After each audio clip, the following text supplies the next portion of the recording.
በጾም ንስሐ መግባት ይቻላል አይቻልም? ንስሐ ምንድነው? መጀመሪያ ንስሐን በደንብ መረዳት ያስፈልጋል። ንስሐ ሰው መጸጸት ነው። ሙሉ ለካህኑ ዶ መንገር ብቻ አይደለም። ሄዶ ካህኑን ማግኘት መጾሙ መጸለዩ ብቻ አይደለም። ከልብ ስለ ኃጢአቱ መጸጸት ነው። ከልብ ስለ ኃጢአቱ መጸጸት። ስለዚህ በጾም ይቻላል አይቻልም ሲባል በጾሙ ለሰራ ነው።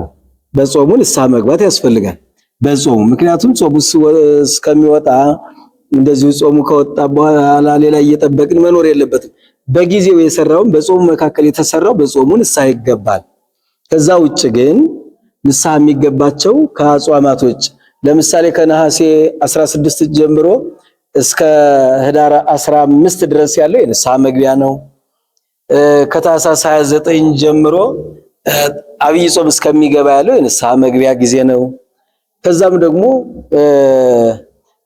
ሐምሌ 5 ጀምሮ ያለው በበዓለ ሐምሳም በጊዜው የተሰራውን በዛው ዕለት የተሰራውን ንስሐ መግባት ይችላል። በጊዜው የተሰራውን ንስሐ ለመግባት ሰውየው በተጸጸተበት በተረዳበት ጊዜ ንስሐ መግባት አለበት። ዝም ብሎ ኑሮ ጠፍቶ አጠራቅሞ በጾም እገባለሁ ብሎ ንስሐ የሚገባ ነገር አይደለም። አይ ጾሙ ሲገባ ነው ንስሐ መግባት ያለብኝ ብሎ በጾም ላይ ንስሐ እገባለሁ ብሎ ማስቀመጥ ይሄ ሌላ ጥያቄ ነው የሚሆነው፣ ሌላ ችግር ነው የሚሆነው። ማስቀመጥ አይቻልም። ምነው ኃጢአትን ሊያሳድሩት ሊያቆዩት ስለማይገባ በየጊዜው ንስሐ መግባት አለበት።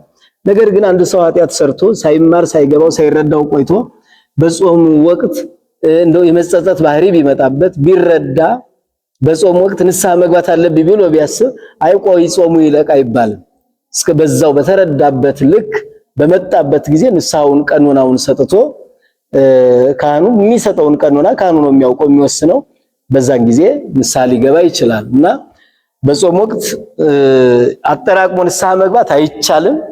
በጊዜው የተሰራውን በዛው ዕለት በጾሙ መካከል የተሰራውን ንስሐ ሊገባ ይችላል። ከዛ ውጭ ደግሞ አንድ ሰው ሳይማር ሳያውቅ ሳይረዳ ኖሮ የሚያስተምረው አግኝቶ ተምሮ በዛ በጾም ወቅት ንስሐ ልግባ ቢል አይ ንስሐ መግባት አይቻልም በዚህ ጊዜ ተብሎ ደግሞ ሊመለስ አይቻልም። የማይቻለው በጾሙ እገባለሁ ብሎ ኃጢአቱን እያጠራቀመ መቆየት ግን አይቻልም ማለት ነው።